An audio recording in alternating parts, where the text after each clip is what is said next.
ত্রিপুরার স্বাস্থ্য পরিষেবায় নতুন দিগন্ত। মুখ্যমন্ত্রী ডাক্তার মানিক সাহার হাত ধরে উদ্বোধন হলো ডক্টর শ্যামাপ্রসাদ মুখার্জি আগরতলা সিভিল হাসপাতাল।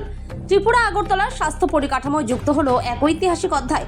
সাধারণ মানুষের দোরগোড়ায় উন্নত চিকিৎসা পরিষেবা পৌঁছে দিতে আগরতলায় পথ চলা শুরু করলো অত্যাধুনিক 50 শয্যা বিশিষ্ট ডক্টর শ্যামাপ্রসাদ মুখার্জি আগরতলা সিভিল হাসপাতাল। আগরতলা জংশন গেট এলাকায় ফিতে কেটে এই সিভিল হাসপাতালের উদ্বোধন করলেন ত্রিপুরার মুখ্যমন্ত্রী ডাক্তার মানিক সাহা। এরপর আগরতলা মহারানী তুলসীবতী বালিকা বিদ্যালয় প্রাঙ্গণে আয়োজিত এক জাঁকজমকপূর্ণ অনুষ্ঠানে বক্তব্য রাখেন মুখ্যমন্ত্রী।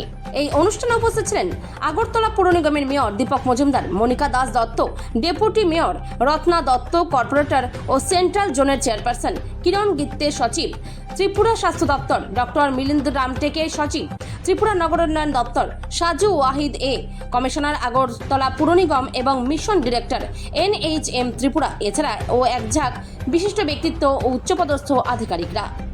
ত্রিপুরা থেকে বিক্রম কর্মকারের রিপোর্ট, বিগ নিউজ বাংলা। বললাম তো এটা তো একটা আমরা পাইলট একটা প্রজেক্ট, তো এটা যদি সাকসেসফুল হয় আস্তে আস্তে করে এটাকে দেখে আমরা অন্যান্য জায়গায়ও সেগুলো আমরা ব্যবস্থা করব।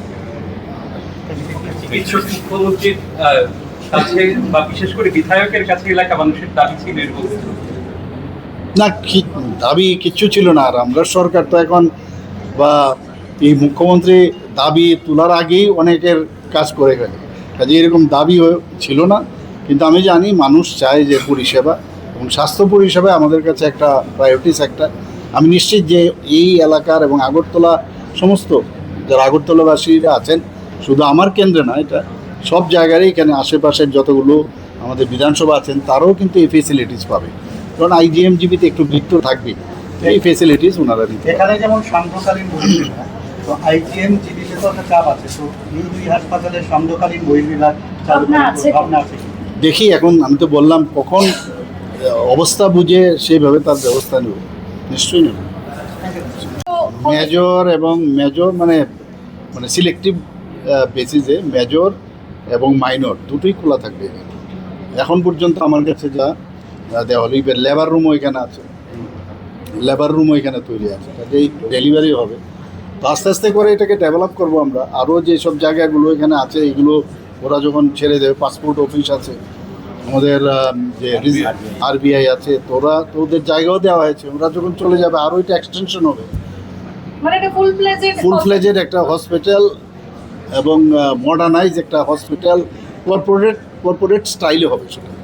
কারণ আমাদের যে হসপিটালগুলো আছে সেগুলো কিন্তু অনেক সময় আমরা একটা গভর্নমেন্ট হসপিটাল মানে এরকম, তো আমরা এটা চাইছি যে এটা একটা অত্যাধুনিক যে একটা হসপিটাল মানুষের জন্য আমরা সেটা উৎসর্গ করছি। এবং সবচেয়ে বড় বিষয় হচ্ছে এটার যে নামাঙ্কন হয়েছে, যার নামে করা হয়েছে ডক্টর শ্যামাপ্রসাদ মুখার্জি, উনার নামে কিন্তু আজকে এই হসপিটাল উনার নামে আমরা উৎসর্গ করছি।